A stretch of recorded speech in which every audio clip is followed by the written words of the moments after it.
Hello बहिणींनो, चला आज बनवूया डाळ कांद्याची रेसिपी. कधी कधी असं होतं की भाज्या घरातल्या सगळ्या संपलेल्या असतात, मग आपल्याला सुचत नाही काय करावं भाजी. मग डाळ कांदा चांगला ऑप्शन आहे.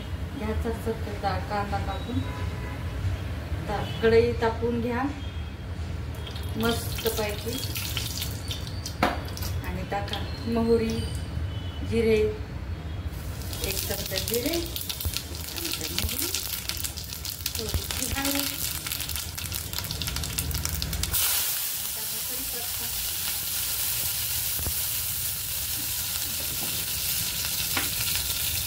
डाळी पण खूप छान लागतात तसंच. आता टाका लसूण बारीक कुटलेला,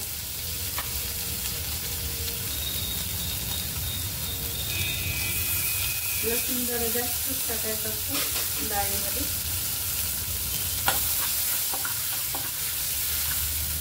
आता द्या टाकून आपला कांदा, भरपूर कांदा वापरायचा. खूप छान लागते डाळ कांद्याची रेसिपी. सगळ्या भाज्या खाऊन खाऊन कंटाळा आला म्हणजे कधीतरी डाळ पण खायला पाहिजे. डाळीमुळे सत्व पण भेटतात आणि पौष्टिक पण असतात ना. डाळी भाज्या पण पौष्टिक असतात ना.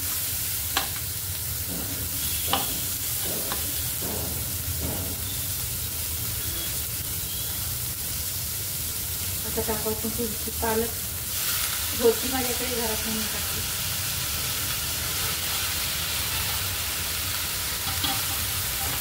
नसेल तरी चालेल, खूप करू शकता.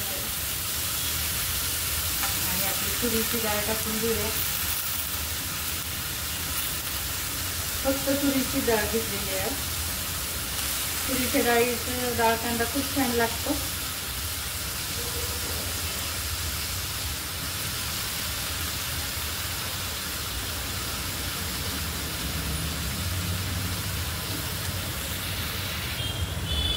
आता टाकूया चवीनुसार मीठ.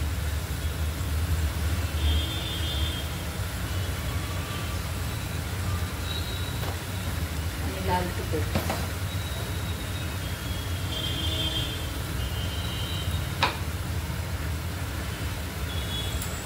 लाल तिखट टाकले 2 चमचे टाकते. ही डाळ खूप टेस्टी लागते डब्यावर वगैरे न्यायला.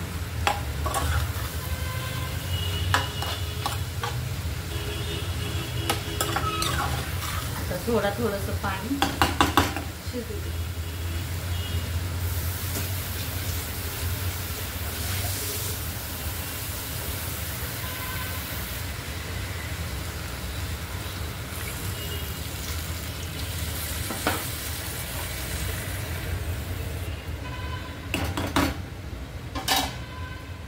ठेवूया झाकून.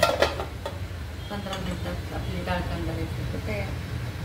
तुरीची डाळीला शिजायला वेळ लागतो म्हणून त्यात पाणी सोडले, नाहीतर मुगाची डाळ वगैरे असते तर त्यात पाणी नाही सोडलं तरी चालतं. त्या असंच शिजून जातं. झाली आपली डाळ कांद्याची रेसिपी. बहिणींना माझा व्हिडिओ आवडल्यास व्हिडिओला लाईक करा, चॅनलला सबस्क्राईब करा. थँक्यू.